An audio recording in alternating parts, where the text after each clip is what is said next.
ایسا نہیں ہوتا کہ ہم ایک مطالبہ دیے جا رہے ہیں اور اسی وقت امپلیمنٹ حکم جاری ہوگا. یہ کل کی اس ساری کے بعد یہ ہوا فیصلہ کہ وہاں پہ یہ ایک نیشنل لیول کی کمیٹی جو کہ کچھ پوائنٹس جو کہ بڑی جلد حل ہونے والے ہیں ان کو جلدی، جیسے کہ کھاد ہے. میں کہتا ہوں ہمیں سبسڈی کی بھی ضرورت نہیں ہے، اگر ہمیں جائز ریٹ پہ جو ایک ریٹ چل رہا ہے گورنمنٹ کا ریٹ ہے اس میں بھی ملے تو ہم خوش ہیں. مگر جب 6-8 ہزار روپیہ اس کے اوپر وہ بلیک مارکیٹنگ کے ذریعے جاتا ہے اس کی ہمیں تکلیف پہنچتی ہے. یہ وہ معاملات ہیں کہ جو آپ کو فوری انشاءاللہ حل ہوتے ہوئے نظر آئیں گے.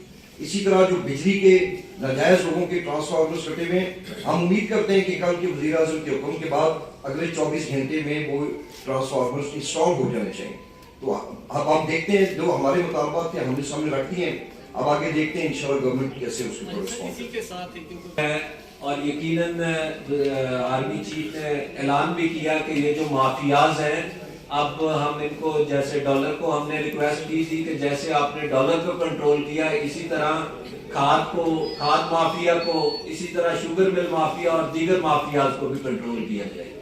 اس پہ ہوگا. ہم انفیکٹ جو آج اپنی ریکمنڈیشن دے رہے ہیں اس کے اندر ہم مینشن کر رہے ہیں اگر آج کی ہماری اس کنورسیشن کے ذریعے کسی کی بھی کوئی گریونس ہے تو ہمارے سے رابطہ کریں، ہمیں بتائیں ان کی کتنی پیمنٹ، ہم یہ ساری انشاءاللہ لے کے بھیجیں گے. اور امید کرتے ہیں کہ یہ تو وہ فوری حل ہونے والا کام ہے، تو یہ انشاءاللہ فوری حل ہوگا. شوگر مل کے جو بات ہے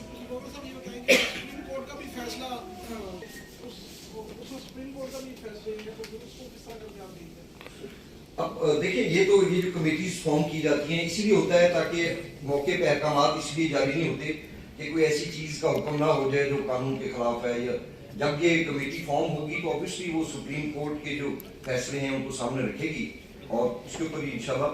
مگر وہ میں سمجھتا ہوں کہ فیصلے ایسے نہیں ہیں، وہ انڈسٹری کے حوالے سے ہیں، تو کاشتکاروں کے حوالے سے میرے کبھی میں نہیں دیکھا کہ سپریم کورٹ نے کوئی ایسا فیصلہ لیا. ارے صاحب میرا آپ سے یہ سوال، تو اسی طرح سے جو مافیاز ہیں ان کے خلاف بھی کارروائی کریں تو کیا امید کرتے ہیں کہ کوئی ڈنڈا چلتا ہوا نظر آئے گا مافیاز کے خلاف؟ اور دوسرا سولر ٹیوب ویل کے حوالے سے کیوں کوئی پیش رفت نظر نہیں آ رہی؟ مطالبات بھی ہوتے ہیں، گورنمنٹ لیول پہ بھی بات ہوتی ہے، لیکن آن گراؤنڈ کوئی چیز نظر ابھی تک نہیں آ رہی کہ کسان کو کوئی سولر ٹیوب ویل کی طرف لے جایا جائے تو اس کے یہ بجلی کے مسائل بھی حل ہو سکتے ہیں. بہت شکریہ. ہمارے یہاں ضرور یہ ہے کہ پچھلے دنوں بلوچستان میں 1000 سولر دیا گیا اور 1000 سولر میں سے میرے کسان کو ایک نہیں ملا. کرپشن کی نظر ہوگی.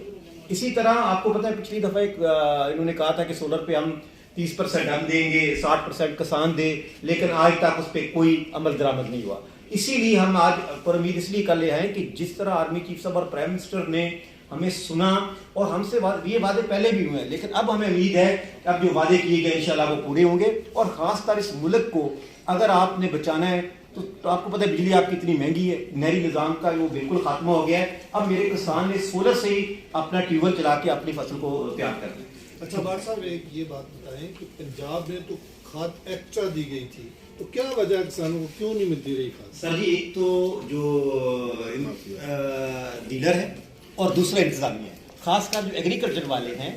اور کیونکہ ایگریکلچر والوں نے کھاد کا جو ہمارے کسان ایگریکلچر والوں کے پاس جاتے ہیں وہ کہتے ہیں، ہم ان کو بتاتے ہیں کہ یہاں اسٹورج پڑا ہوا ہے. وہ کیا کرتے ہیں کہ جاتے ہیں ہمارے پہلے تو جاتے نہیں، ہم ان کی نشاندہی کرتے ہیں کہ یہ 10,000 بیگ پڑا ہے. وہ جاتا ہے، جا کے اس کو لاک لگا دیتا ہے اور اس کے منشی کو پکڑ کے 15,000 جرمانہ کر دیتا ہے. صبح جاتے ہیں تو وہ کہتے ہیں کہ اس میں بیگ ہی 10 تھے، وہ سارے بیگ ہی ختم ہو جاتے ہیں. انتظامیہ کے ساتھ مل کے مافیا کھاد پہ جو پیسہ کھا رہا ہے اس میں انتظامیہ ڈی سی ہے، اس میں ایگریکلچر والے ہیں اور وہ جو ڈیلر والے ہیں. بہت شکریہ.